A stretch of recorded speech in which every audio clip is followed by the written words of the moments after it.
Hey everyone, welcome to another installment of Harry Potter Theory. Today we're going to be taking a closer look at one of the most satisfying and honestly most surprising moments in the entire Battle of Hogwarts, Molly Weasley defeating Bellatrix Lestrange. More specifically, we'll be examining how the books and films portray the moment differently, because despite reaching the same outcome, they actually handle Bellatrix's death in very different ways.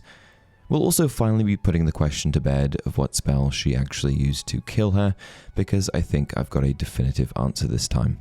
During the Battle of Hogwarts, there are obviously a lot of memorable moments. The castle is basically descending into total chaos.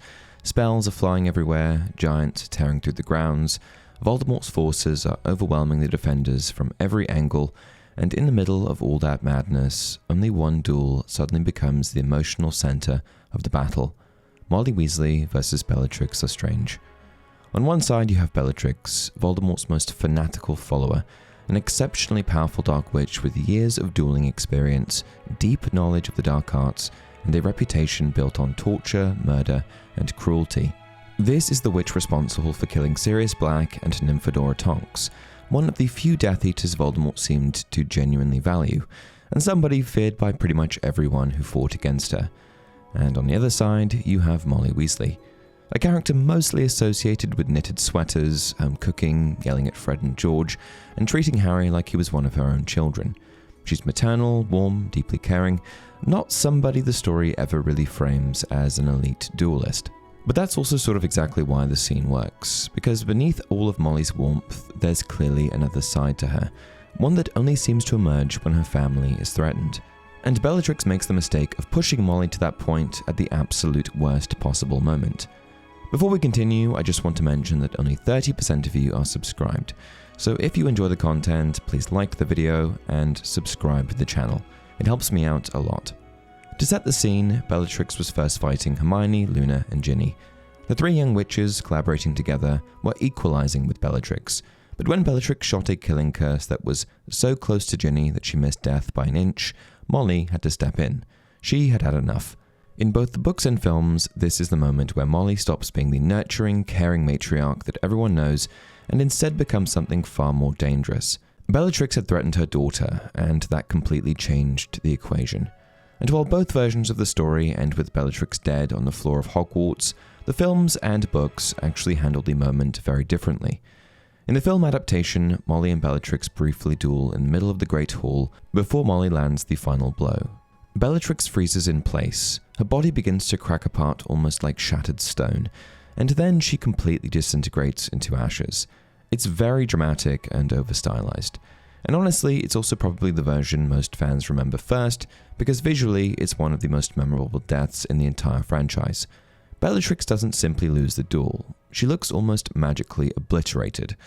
But Rowling's version of the scene is actually much more grounded, and in my opinion, a lot more unsettling. Let's explore the text further.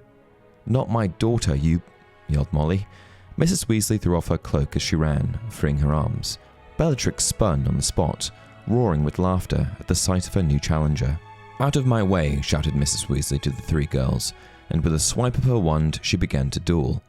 Harry watched with terror and elation as Molly Weasley's wand slashed and twisted, and Bellatrix Lestrange's smile faltered and became a snarl.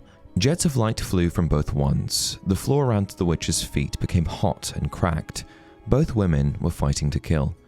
"What will happen to your children when I've killed you?" taunted Bellatrix, as mad as her master, capering as Molly's curses danced around her.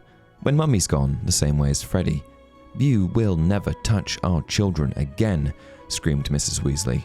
Bellatrix laughed, the same exhilarated laugh her cousin Sirius had given as he toppled backward through the veil, and suddenly Harry knew what was going to happen before it did. Molly's curse soared beneath Bellatrix's outstretched arm and hit her squarely in the chest, directly over her heart. Bellatrix's gloating smile froze, her eyes began to bulge. For the tiniest space of time, she knew what had happened, and then she toppled, and the watching crowd roared, and Voldemort screamed. Although tensions are just as high, the books paint a picture that's very different than the one the films present. In the movie, Bellatrix's death almost feels supernatural. Her body cracks apart, fragments into pieces, and blows away into the air. But in the books, Rowling describes something much harsher and much more physical. Bellatrix's expression freezes, her eyes bulge. For a split second, she understands exactly what has happened to her, and then she simply falls dead to the floor. No explosion, no dramatic disintegration, just death in its purest form. Personally, I think that grounded quality is part of what makes the scene so effective in the books. Bellatrix had spent years presenting herself almost like some untouchable force of chaos. She tortured the Longbottoms into insanity, murdered Sirius, killed Tonks, fought some of the most skilled witches and wizards alive, and then suddenly she's just gone, and at the hands of Molly Weasley no less. Bellatrix Lestrange is dead. But this does of course raise a question that's answered by neither the books or films. What spell did Molly actually use? The first assumption people jump to is Avada Kedavra. Of course, Avada Kedavra is not the only lethal form of magic in Harry Potter, but it is the most instantaneous way to kill people. Bellatrix dies almost instantly, and both witches were clearly dueling to kill. But if you actually look closely at Rowling's wording, Avada Kedavra doesn't fit especially well. Whenever the killing curse appears elsewhere in the series, Rowling is usually very specific about it. We typically get descriptions of blinding green light, the incantation being spoken aloud, or some explicit indication that Avada Kedavra has been used. But during Molly and Bellatrix's duel, we don't see any of that. There was a flash of blinding green light and a rushing sound, as though a vast invisible something was soaring through the air. Instantaneously, the spider rolled over onto its back, unmarked, but unmistakably dead. Instead, Rowling seems to place the focus almost entirely on where the curse lands. Molly's curse soared beneath Bellatrix's outstretched arm and hit her squarely in the chest, directly over her heart. And I think this wording might be very deliberate. Instead of emphasizing the magical properties of the spell itself, Rowling seems to emphasize placement. The curse hits Bellatrix directly over the heart, and moments later she dies. So what was it? Using both the text and the film, I'm going to try and come up with something. The first thing worth mentioning is that it was indeed a curse. The text is very explicit here. This is worth considering and actually eliminates a lot of options because spells and curses are not mutually exclusive. In Harry Potter, the word spell is really more of an umbrella term. Almost all forms of magic technically fall under it, but beneath the umbrella you have different categories of magic: charms, jinxes, hexes, curses, and so on. And curses tend to sit at the darker end of that spectrum. Generally speaking, a charm adds properties or alters something without causing direct harm. A jinx is usually minor and irritating. A hex is more aggressive and disruptive. But a curse is normally intended to cause real damage. That doesn't necessarily mean it has to be dark magic in the same way as Avada Kedavra or Crucio, but it does suggest a malicious intent and harmful effect. It also implies that it probably isn't some kind of neutral spell like Bombarda, which, although powerful, isn't really designed to blow people up. Based on this, I think it's very possible that Molly used Petrificus Totalis, the full-body bind curse. Petrificus Totalis stiffens a person's limbs so they cannot move. Only the person's eyes are free while the spell is in effect. This would line up with both the immediate impact of the spell in both the books and films, the curse described in the text, and perhaps most significant of all, the placement of the curse. The spell definition takes careful note of the fact that only the eyes are free to move, and it also just so happens that Bellatrix's eyes are specifically referenced after she's hit with the curse. In the books, Bellatrix's gloating smile froze immediately after being hit. Rowling then specifically describes her eyes bulging as she realizes what has happened. That's an oddly precise detail to include, unless Rowling wanted us to visualize Bellatrix becoming physically immobilized in some way. The film version arguably reinforces this interpretation even further. Bellatrix essentially freezes solid before her body begins to fracture apart. Her posture locks in place almost unnaturally, and then there's the placement of the spell itself.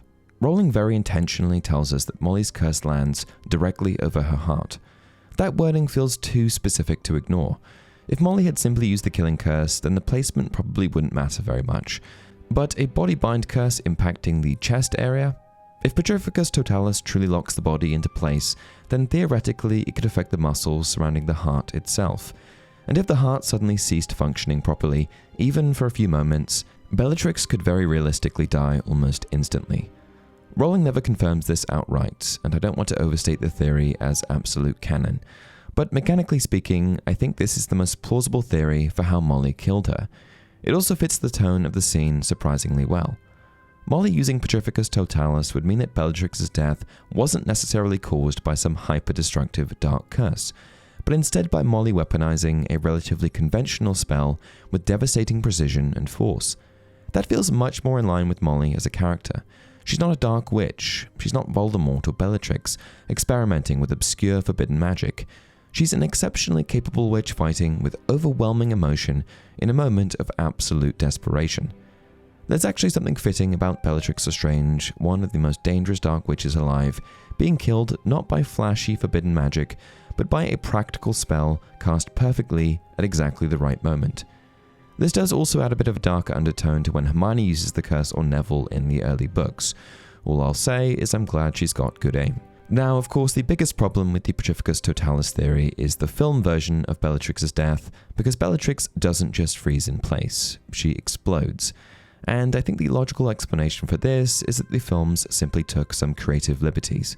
Because aside from the explosion itself, Petrificus Totalis actually lines up surprisingly well with almost everything else we see. But then the movie adds the dramatic disintegration effect, and personally, I think that's probably just a filmism more than anything else. After all, in the books, which are the higher level of canon here, Bellatrix doesn't explode at all.